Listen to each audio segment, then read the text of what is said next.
Hello children and welcome to St. Ursula Girls High School and Junior College Nagpur's online teaching module specially designed for Standard 10th under the able guidance of our dear Principal Ma'am Mrs. Rachna Singh. I, Mrs. Ashrita, will be your facilitator for Science 1.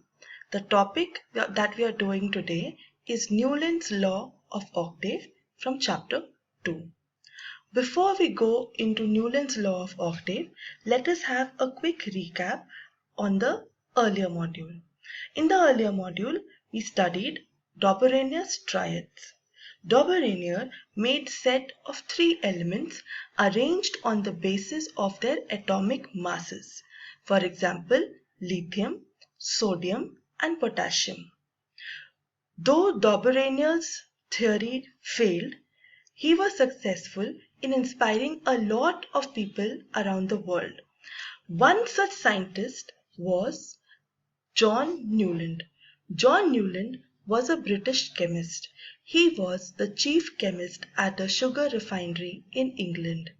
He left his job at the refinery and joined his brother Benjamin and actively started studying elements and their classification. After a lot of thinking, an idea struck Newland. He arranged all the known elements from hydrogen through thorium in the increasing order of their atomic masses. And he observed a pattern. Before we go into the pattern, children, have you heard about the musical notes? Sa re ga ma pa da ni sa? I am sure we all have heard this and even sung this.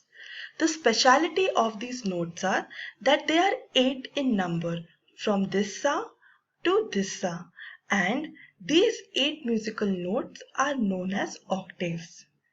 The quality that they have is that the first sa is similar to the 8th sa. In the universal note, which is do, re, mi, fa, the first do is similar to the 8th do. The same thing Newland observed while he was arranging the elements. He observed that every 8th element has properties similar to the first element. For example, hydrogen being the first element has similar properties to fluorine being the 8th element. If you consider lithium as the first element, then sodium, the 8th element, has similar properties to that of lithium.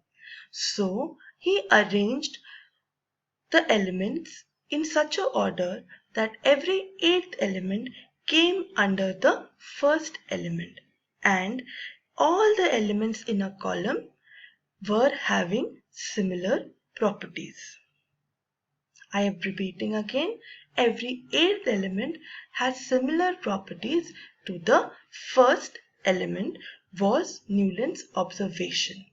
This observation of Newland led him to make the law which states that every 8th element has similar properties when the elements are placed or arranged in the increasing order of their atomic masses.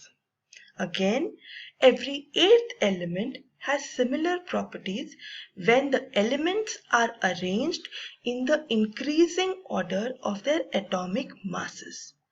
But do you think that this law is perfect? No, children. This law, though it was overcoming a lot of problems which were faced during that time, during the classification of elements, it almost solved most of the problems, but it was not perfect. These were the limitations that were seen in the law of Newland.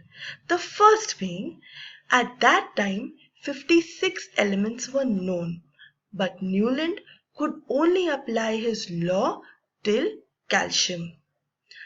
Newland wanted all the elements to follow his law, as a result of which he placed 2 elements at the same position. For example, cobalt and nickel. He placed cobalt and nickel at the same position in his table. Both of these elements have different atomic masses. Also, when they were placed in the same column as chlorine and bromine. Chlorine is a gas and a non-metal. Bromine is a liquid and a non-metal, while cobalt and nickel are strong metals and solids. This also was a big limitation, but the biggest limitation was when the entry of noble gases came into existence. The noble gases are inert gases. They show completely different properties, and putting them in Newland's arrangement spoiled his entire theory. So children, a quick recap as to why this theory failed was: first, Newland observed that every eighth element has properties similar to the first element if they were arranged in the increasing order of their atomic masses.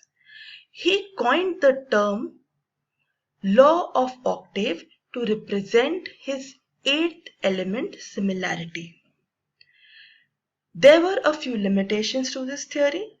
The first limitation was that it was only valid till calcium. The second limitation arose when Newland tried to adjust different atomic masses elements in the same position. The third limitation occurred when cobalt and nickel came as in the same column of chlorine and bromine. And finally, the discovery of noble gases entirely shifted the position of other elements. Children, I hope that you have understood Newland's law of octave thoroughly.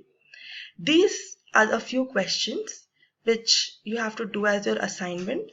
Newland's octave usually comes as a question of 2 marks or 3 marks in your SSC board examination.